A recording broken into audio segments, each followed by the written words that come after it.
Y si los cristianos originales no creían que Jesús era Dios. Imagina una comunidad que lo seguía no por sus milagros, sino por su humanidad. Un grupo marginado, perseguido y finalmente borrado de la historia. Los ebionitas.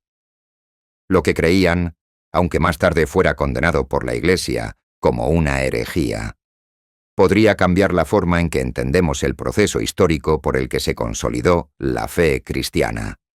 Estos eran los ebionitas, una secta judeocristiana de los siglos I y II que, a diferencia de la enseñanza apostólica reconocida por la Iglesia, rechazaba la divinidad de Jesús y se aferraba fervientemente a la ley de Moisés. Para ellos, Jesús era el Mesías prometido. Sí, pero no concebido de manera sobrenatural. Lo veían como un hombre de carne y hueso, un maestro justo, no el Verbo hecho carne. Rechazaban completamente la idea del nacimiento virginal, una verdad de fe que el cristianismo ha sostenido desde sus orígenes y que quedó claramente afirmada en los evangelios canónicos y los primeros credos. Los ebionitas consideraban esa doctrina una construcción posterior, influenciada, según ellos, por elementos externos al judaísmo. Decían que Jesús era hijo natural de José y María, un ser humano como cualquier otro, cuya grandeza no venía de su origen, sino de su vida. Pero aquí surge una pregunta provocadora desde el punto de vista académico, no dogmático. Si algunos grupos antiguos no creían en el nacimiento virginal, ¿qué nos dice eso sobre la diversidad del cristianismo primitivo?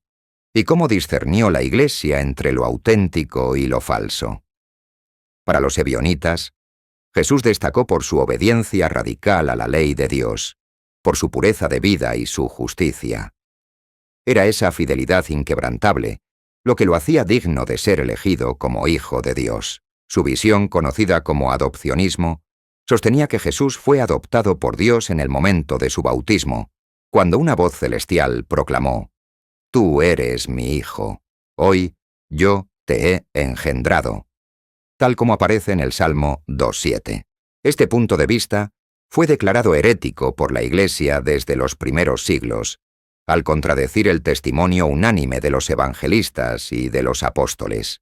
La fe cristiana afirma con claridad que Jesús es el Hijo eterno de Dios, consustancial con el Padre, y no un hombre elevado a categoría divina por sus méritos. Para muchos, entonces y ahora, esa visión no solo es controvertida, es errónea, y compromete los fundamentos mismos del cristianismo revelado. Los ebionitas eran celosos observantes de la ley mosaica.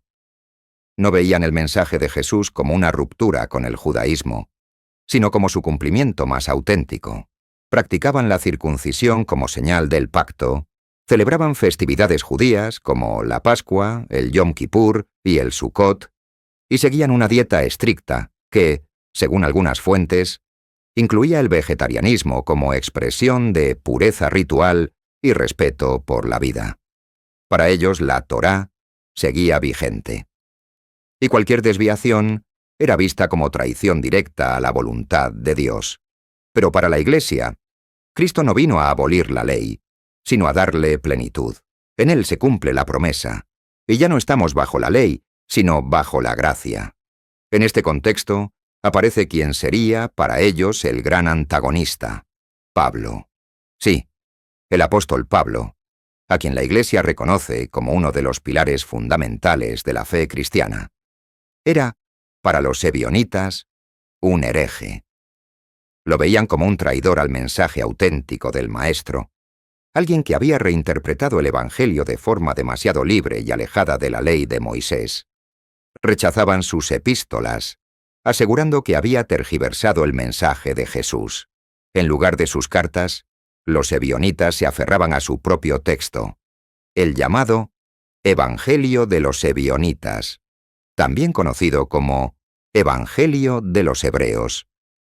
Este escrito, considerado apócrifo y no inspirado, contenía enseñanzas morales, pero eliminaba cualquier referencia a su nacimiento virginal o a su divinidad. Un evangelio que la Iglesia descartó como contrario a la verdad revelada. Un texto donde Jesús no camina sobre el agua, pero sí sobre la justicia. En este evangelio, Jesús es presentado como profundamente humano. No como Dios encarnado, sino como un maestro de ética, justicia y compasión. Su grandeza no reside en lo sobrenatural, sino en su integridad. La comunidad de los ebionitas también tenía una profunda devoción por Santiago el Justo. Lo consideraban el verdadero sucesor de Jesús, el líder legítimo de la Iglesia de Jerusalén, no solo por su parentesco.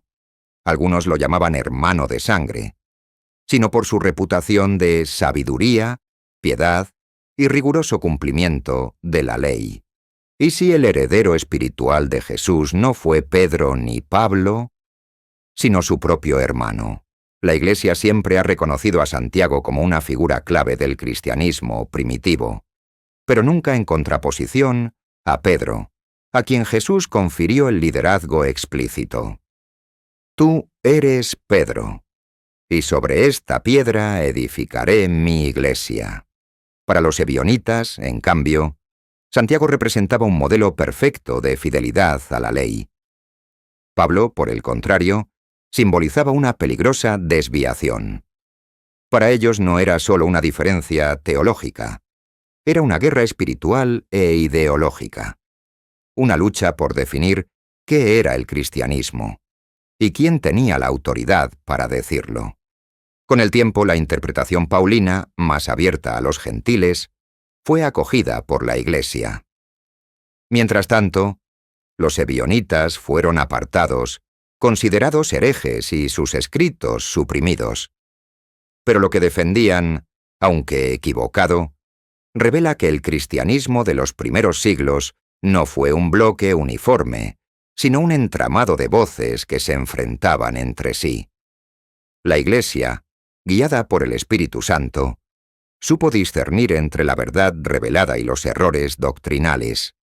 A medida que el cristianismo se expandía, fue necesario explicar y adaptar la fe en distintos contextos culturales. Algunas corrientes, como la de los ebionitas, quedaron atrás, no por falta de sinceridad, sino por carecer de la plenitud de la verdad transmitida por los apóstoles. Pero ¿quién decide qué se conserva y qué se olvida? ¿Dios o los hombres? Como católicos, creemos que el Espíritu Santo guía a la Iglesia en toda verdad, como prometió Jesús. Pero también es legítimo estudiar qué otras interpretaciones existieron en la historia para comprender mejor la grandeza del mensaje auténtico. Los ebionitas representan una ruta no tomada, una visión incompleta, que pudo parecer coherente desde su cultura, pero que fue descartada por la Iglesia por no reflejar plenamente la identidad divina de Cristo. Y aquí viene la pregunta que más puede incomodar, si se malinterpreta. ¿Y si los ebionitas tenían razón? No desde la fe, sino como ejercicio de reflexión histórica. ¿Y si su visión hubiese prevalecido culturalmente? ¿Habríamos tenido un cristianismo diferente, más ético, menos dogmático? Tal vez sí. Pero también es posible que hubiéramos perdido el corazón del Evangelio, la encarnación del Hijo de Dios, el misterio redentor de la cruz y la resurrección. Este tipo de preguntas no destruyen la fe. La purifican, nos llevan a valorarla con más profundidad, sabiendo que fue discernida entre muchas voces y no impuesta de forma arbitraria. Los ebionitas nos muestran una versión alternativa, profundamente humana, de Jesús, pero al conocerla, también descubrimos con mayor claridad por qué la Iglesia abrazó y defendió su fe en el Cristo verdadero, verdadero Dios y verdadero hombre. ¿Debe la divinidad ser necesariamente sobrenatural? En el cristianismo, sí. Porque el Dios eterno se hizo hombre para elevarnos a su naturaleza divina. Estudiar la historia de los ebionitas no es un acto de rebelión. Es una oportunidad para ver cómo Dios ha guiado a su Iglesia entre tensiones, debates y herejías, hacia la verdad que hoy profesamos. La historia de los ebionitas es un testimonio de la complejidad del legado judeocristiano.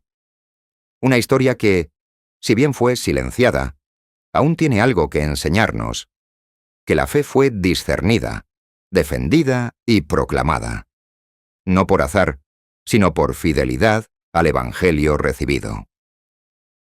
No te pierdas el próximo vídeo. Haz clic ahora mismo